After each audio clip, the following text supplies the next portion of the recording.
সাম্প্রদায়িক শক্তি রটাচ্ছে, ধর্ম নিয়ে বিভাজন করছে, ধর্ম নিয়ে বিভেদ করছে, তাদের উদ্দেশ্যে বলি, ওয়াকফ প্রপার্টি সেন্ট্রাল গভর্নমেন্ট আইন করেছে বিজেপি, আমরা করিনি।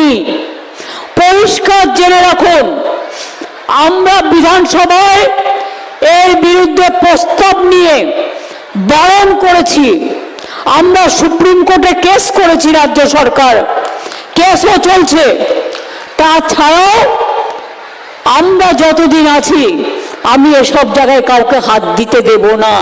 আপনারা বিশ্বাস রাখবেন, আমি মাজার থানে হাত দিতে দেব না, জয়ের থানায় হাত দিতে দেব না, মাঝি থানায় হাত দিতে দেব না, হিন্দু হোক মুসলমান হোক, শিখ হোক খ্রিস্টান হোক, ধর্মীয় স্থানেও হাত দিতে দেব না। আমি ধর্ম নিয়ে রাজনীতি করি না, আমি সব ধর্মকে ভালোবাসি। সর্বধর্ম সমন্বয় আমাদের সবাইকে মানুষ হিসেবে ভালোবাসতে শেখায়। কি করে ভুলবো বলুন তো?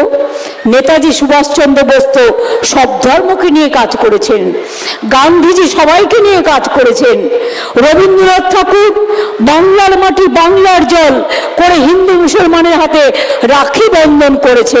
আমি কি করে ভুলি সে কথা বলুন তো?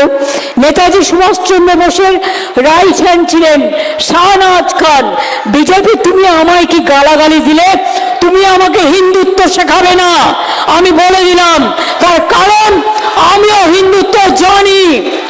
জগন্নাথ ধাম আমরাই করেছি, কালী মন্দির স্কাইওয়াক আমরাই করেছি, দক্ষিণেশ্বর স্কাইওয়াক আমরা করেছি, মদন মোহন মন্দির উন্নয়ন আমরা করেছি, শিবযজ্ঞ মন্দির আমরা করেছি, মহাকাল মন্দির হচ্ছে শিলিগুড়িতে আমরা করছি, দুর্গা অঙ্গন তৈরি করছি, ফুল্লরা মা করেছি ডেভেলপমেন্ট, কঙ্কালী চারা করেছি, তারাপীঠ করেছি।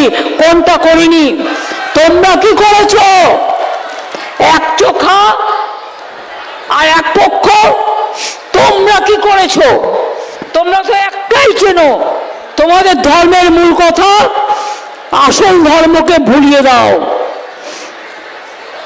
অত্যাচারী ধর্ম, মানুষকে শোষণ করো, মানুষকে বঞ্চনা করো।